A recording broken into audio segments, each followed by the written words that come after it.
आइए आज बात करते हैं कैल न्यूपोर्ट की शानदार किताब डीप वर्क पर।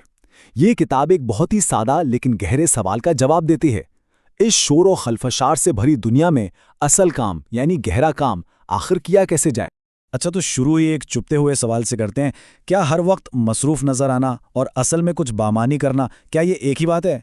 हम सब दिल ही दिल में जानते हैं कि जवाब नहीं है, और बस यही वो नुक्ता है जहां से ये पूरी बहस शुरू होती है।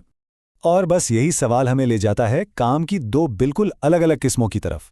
एक वो काम जो वाकई अहमियत रखता है और दूसरा वो जो सिर्फ हमारा वक्त भरता है। तो ये दो किस्में हैं क्या?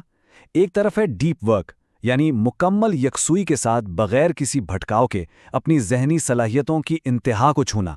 ये वो काम है जो नई चीज़ें तख्लीक करता है, हमारी महारतों को निखारता है और जिसकी नकल करना तकरीबन नामुमकिन है।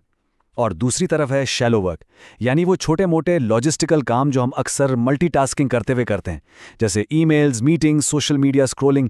इन कामों में ज़्यादा सोच विचार की ज़रूरत नहीं होती और उनसे कोई ख़ास नई कदर भी पैदा नहीं होती। और यहाँ एक हैरान कुन हकीकत है। आपको क्या लगता है, आज के दौर में हमारा ज़्यादातर वक्त जाता कहाँ है? मैकेंजी की एक तहकीक के मुताबिक एक औसत नॉलेज वर्कर अपने हफ्ते का 60% से ज़्यादा वक्त शैलो वर्क में गुजारता है। जी हाँ, 60%। ज़रा सोचिए, असल गहरे काम के लिए वक्त बचता ही कितना है। तो सवाल ये है कि आखिर डीप वर्क इतना अहम क्यों है? कैल न्यूपोर्ट का दावा है कि ये कोई आम सी महारत नहीं, बल्कि आज की मईशत की एक सुपर पावर है। आइए समझते हैं कि वो ऐसा क्यों कहते हैं। ये किताब का मरकजी ख्याल है और ये बहुत ताकतवर है। न्यूपोर्ट कहते हैं कि जिस दौर में गहराई से काम करने की सलाहियत नायाब होती जा रही है, ठीक उसी दौर में इसकी माशी कदर आसमान को छू रही है। मतलब ये कि जो चंद लोग इस हुनर में महारत हासिल कर लेंगे वो अपने शोबे में छा जाएंगे। ये एक बहुत बड़ा मौका है। अच्छा, तो ये सुपर पावर क्यों है? इसकी 3 ठोस वजूहात हैं। पहली, ये बहुत कीमती है क्योंकि इससे आप मुश्किल चीज़ें तेज़ी से सीखते हैं और बेहतरीन म्यार का काम करते हैं। दूसरी, ये नायाब है। हमारे दफातर का माहौल, हर वक्त आने वाले नोटिफिकेशंस और मसरूफ़ रहने का दबाव, ये सब इसके खिलाफ काम करते हैं। और तीसरी, ये बामानी है।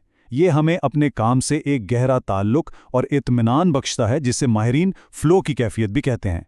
ठीक है, तो ये तो समझ आ गया कि डीप वर्क क्यों ज़रूरी है, लेकिन असल सवाल तो यह है कि इसे अपनी ज़िंदगी में लाया कैसे जाए।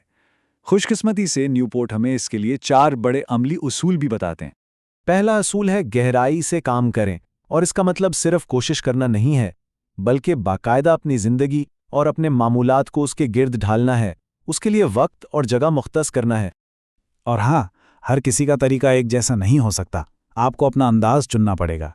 क्या आप बाई मॉडल तरीका अपनाएंगे जैसे कार्ल युंग करते थे, यानी कुछ दिन मुकम्मल तौर पर गहरे काम के लिए और बाकी दिन दूसरे कामों के लिए? या फिर रिथमिक तरीका जहां आप रोज़ाना एक ही वक्त पर मसलन सुबह के 2 घंटे डीप वर्क के लिए वक्फ कर दें? या फिर जर्नलिस्टिक अंदाज जहां आप एक सहाफ़ी की तरह जब भी जहां भी मौका मिले, चाहे आधे घंटे का ही क्यों ना हो, फ़ौरन डीप वर्क मोड में चले जाएं? दूसरा असूल, ये सुनने में शायद थोड़ा अजीब लगे, लेकिन ये आपकी तवज्जो की सलाहियत को बदल कर रख देगा। बोरियत को कबूल करना सीखें। इसका मतलब क्या है? मतलब ये कि हर खाली लम्हे में फ़ोन उठाने की आदत छोड़ दें। हमारा दिमाग मुस्तकिल तफरीह और नोटिफिकेशंस का आदी हो चुका है। इस आदत को तोड़ना होगा। हमें खलफशार से नहीं बल्कि अपनी तवज्जो से वक्फा लेना है। जब आप बोरियत को बर्दाश्त करना सीखते हैं तो दरअसल आप अपने दिमाग को लंबी मुद्दत तक यकसू रहने की ट्रेनिंग दे रहे होते हैं। और अब आते हैं तीसरे उसूल पर, जो शायद आज के दौर के लिए सबसे अहम है। टेक्नोलॉजी पर काबू पाएं, उससे खुद पर हावी न होने दें। ज़्यादातर लोग किसी भी फ़ायदे वाली सोच रखते हैं कि भाई अगर किसी ऐप या सोशल मीडिया से ज़रा सा भी फ़ायदा हो सकता है तो उसे इस्तेमाल कर लो।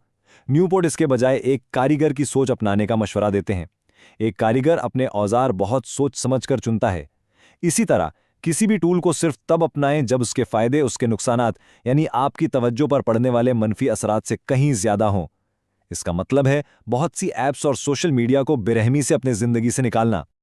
और आखिर में चौथा उसूल, जो छोटे मोटे गैर ज़रूरी काम हैं उनके सैलाब को रोकें, अपने दिन को उनसे भरने ना दें। इसका एक बहुत ही मौसर अगरचे थोड़ा इंतहा पसंदाना तरीका है। अपने दिन के हर मिनट का शेड्यूल बनाएं। जी हाँ, हर मिनट का। इसका मतलब ये नहीं कि एक रोबोट बन जाएं, बल्कि ये कि अपने वक्त के बारे में सोच समझकर फैसले करें। इससे बेमकसद भटकने के लिए कोई जगह ही नहीं बचती और डीप वर्क के लिए खुद ब खुद जगह बन जाती है। इसे एक बजट की तरह देखें। हकीकत यह है कि ज़्यादातर लोगों का 60% वक्त शैलो कामों में जाता है। आपका हदफ क्या होना चाहिए? शायद 25%। अपने आप से ये मुकालमा करें कि आपके काम के लिए सही तनासुब क्या है और फिर उस पर कायम रहने की पूरी कोशिश करें। आखिर में ये समझना बहुत ज़रूरी है कि ये सिर्फ ज़्यादा काम करने का तरीका नहीं है। ये एक बेहतर, ज़्यादा बामानी और मुतमईन ज़िंदगी गुजारने का फ़लसफ़ा है। जैसे कि न्यूपोर्ट कहते हैं, एक गहरी ज़िंदगी एक अच्छी ज़िंदगी है। तो जाते जाते बस ये एक सवाल सोचने के लिए, अगर अपनी तवज्जो पर दोबारा कंट्रोल हासिल कर लिया जाए तो वो कौन सा बड़ा काम है जो किया जा सकता है? वो कौन सी महारत है जिसमें महारत हासिल की जा सकती है? इस पर ज़रूर सोचिएगा।